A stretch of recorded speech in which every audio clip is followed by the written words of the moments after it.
বাংলাদেশি শিক্ষার্থী নাহিদা সুলতানা বৃষ্টির মর্মান্তিক হত্যাকাণ্ডে সজীব ওয়াজেদ জয় হত্যার দায় স্বীকার করে আদালতে জবানবন্দিও দিয়েছে বলে জানান কর্মকর্তারা। হত্যাকাণ্ডে জড়িতদের বিচার দাবি করেছেন স্বজন ও এলাকাবাসী। যুক্তরাষ্ট্রের ফ্লোরিডায় নিহত বাংলাদেশি শিক্ষার্থী নাহিদা সুলতানা বৃষ্টির মরদেহের খণ্ডিত অংশ উদ্ধার করা গেছে। এ ঘটনায় শেখ হাসিনার ছেলে সজীব ওয়াজেদ জয়কে মৃত্যুদণ্ড দিয়েছেন আদালত। এর আগে একই এলাকা থেকে নিখোঁজ শিক্ষার্থী জামিল লিমনের মরদেহ উদ্ধার করা হয়।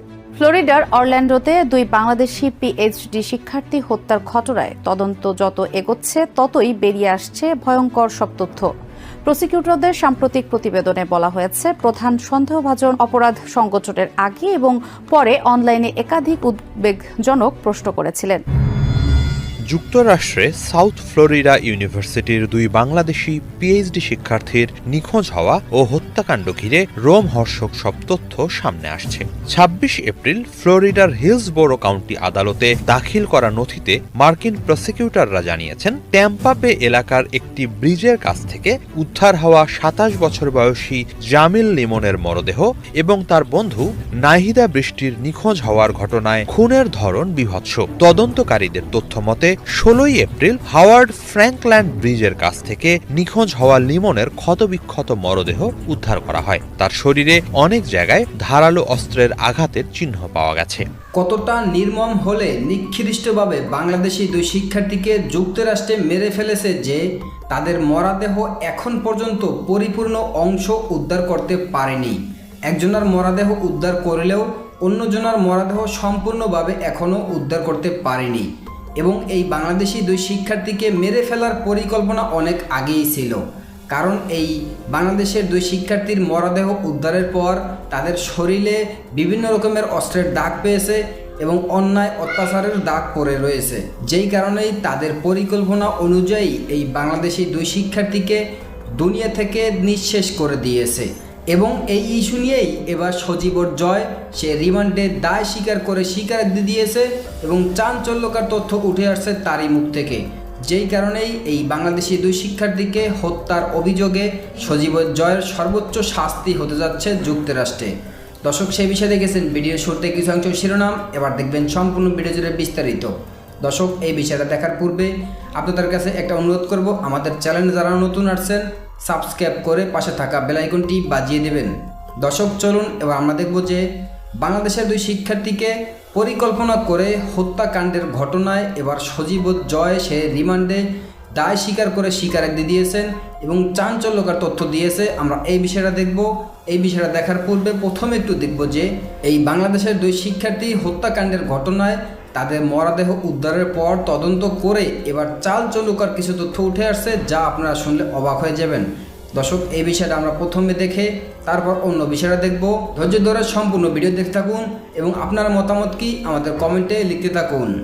যুক্তরাষ্ট্রে নিখোঁজ দুই শিক্ষার্থীর রহস্য ভেদ করে উঠে এলো চাঞ্চল্যকর সব তথ্য।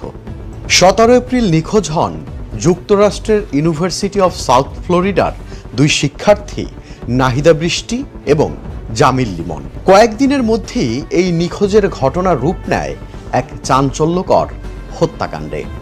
কোর্টের নথি অনুযায়ী ১৬ এপ্রিল ছিল তাদের জীবিত অবস্থায় শেষ দিন। ওই দিন সকাল থেকেই বৃষ্টির আচরণে কিছুটা অস্বাভাবিকতা দেখা যায়।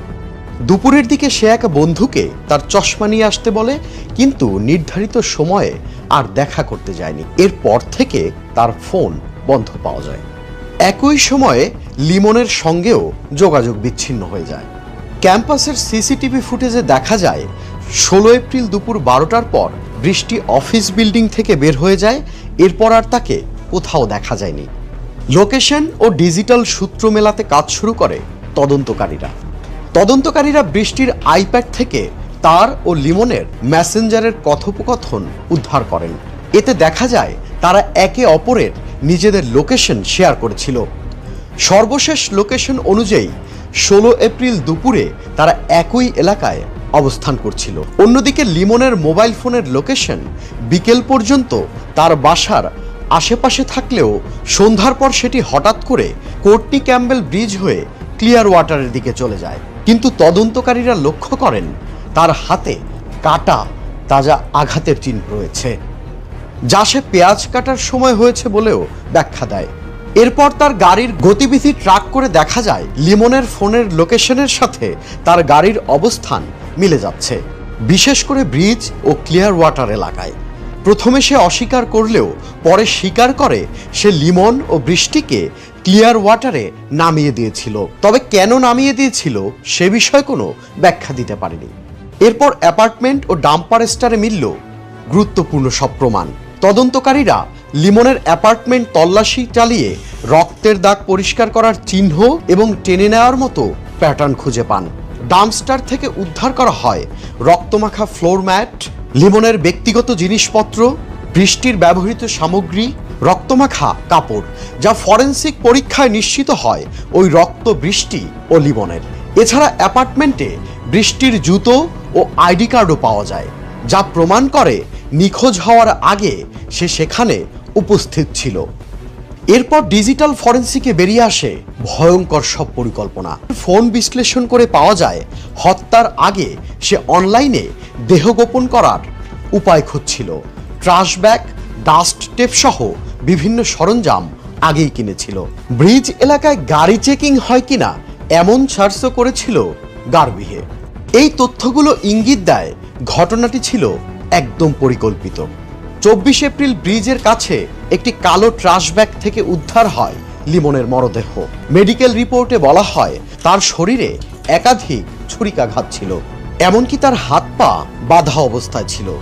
গভীর আঘাতে তার অভ্যন্তরীণ অঙ্গ প্রত্যঙ্গ ক্ষতিগ্রস্ত হয়। এটিকে সরাসরি হত্যাকাণ্ড হিসাবে চিহ্নিত করা হয়েছে। অন্যদিকে বৃষ্টির কোনো সন্ধান এখনো পাওয়া যায়নি, তবে তদন্তকারীরা মনে করছেন তিনিও একই ঘটনার শিকার হয়েছেন।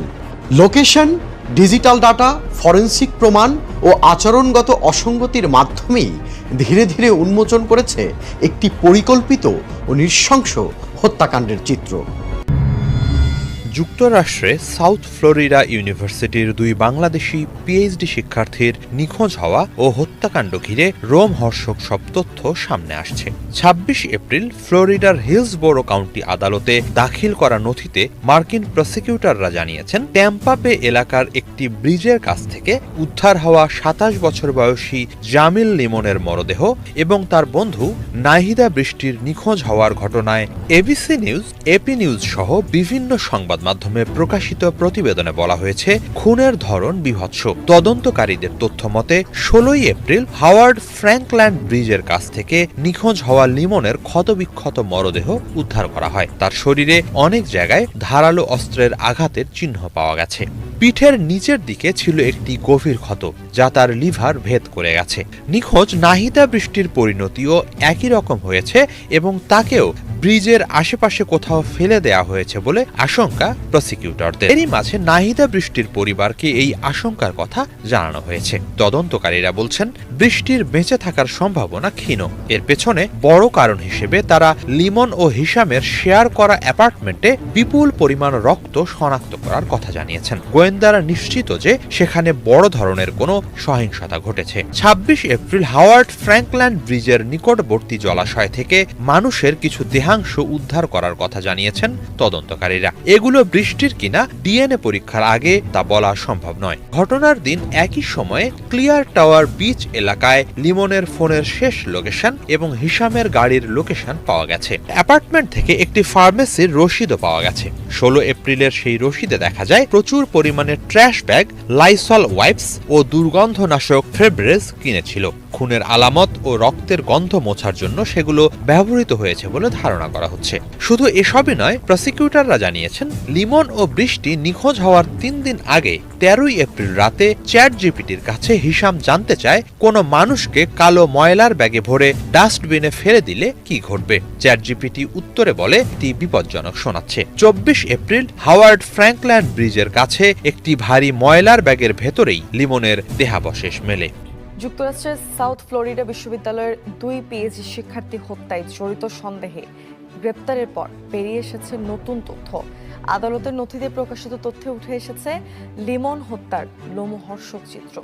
হত্যার পর কিভাবে মরদেহ ব্যাগে ভরে ফেলে দেওয়া হয় তা উল্লেখ আছে এতে। এদিকে উদ্ধার আরেকটি মরদেহের অংশ নাহিদা সুলতানা বৃষ্টির কিনা তা নিশ্চিতে চলছে তদন্ত। এখনও মেলেনি যুক্তরাষ্ট্রের ইউনিভার্সিটি অব সাউথ ফ্লোরিডার নিখোঁজ শিক্ষার্থী নাহিদা সুলতানা বৃষ্টির মরদেহ। লিমন ও বৃষ্টিকে হত্যার ঘটনায় জড়িত সন্দেহে হিশাম আবু ঘরবিয়েকে গ্রেপ্তারের পর জিজ্ঞাসাবাদে বেরিয়ে আসছে লোমহর্ষক কিছু তথ্য। এ বিষয়ে বিস্তারিত তথ্য প্রকাশ করেছে আদালত। এতে হত্যার পর কিভাবে লিমনের মরদেহ পলিথিনের ট্র্যাশ ব্যাগে ভরে ফেলে আসা হয় তা উঠে এসেছে। ফ্লোরিডার স্থানীয় গণমাধ্যম টাম্পা বে 28 এর প্রতিবেদন বলছে, আদালতের নথি অনুযায়ী হিশামের বাসাতেই লিমন বৃষ্টিকে হত্যা করা হয়। ধারালো অস্ত্র দিয়ে তাদের দুজনকে উপর্যুপরি আঘাত করে মৃত্যু নিশ্চিত করে অভিযুক্ত হিশাম। এরপর আলামত নষ্ট করতে ক্লিনিং সরঞ্জাম দিয়ে বাসা পরিষ্কার করে নিহতদের ব্যক্তিগত জিনিসপত্র ট্র্যাশ কম্প্যাক্টরে ফেলে দেন। এরপর আগে থেকে কিনে রাখা পলিব্যাগে লিমনের মরদেহ ভরে হাওয়ার্ড ফ্রাঙ্কল্যান্ড ব্রিজের পাশে ফেলে আসেন। লোকেশন ট্র্যাক করে লিমন ও বৃষ্টির মোবাইল ফোনের কাছাকাছি ও লিমনের মরদেহ ফেলে আসার স্থানে হিশামের ফোনের উপস্থিতি পাওয়া গেছে।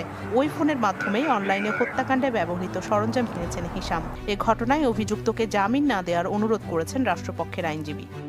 এদিকে বৃষ্টির মরদেহ খুঁজতে তল্লাশি অভিযান অব্যাহত রেখেছে হিলসবোরো কাউন্টি শেরিফ অফিস। রোববার স্থানীয় একটি জলাশয় থেকে একটি মরদেহের অংশ উদ্ধার করা হয়েছে, তবে এটি বৃষ্টির কিনা তা এখনও নিশ্চিত হওয়া যায়নি।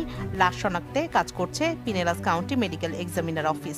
তবে দুইজনের মরদেহ উদ্ধার হলেও তা পরিবারের কাছে হস্তান্তর করা হবে কিনা তা নির্ভর করবে তদন্তকারী সংস্থার উপর, জানিয়েছে ওয়াশিংটনের বাংলাদেশ।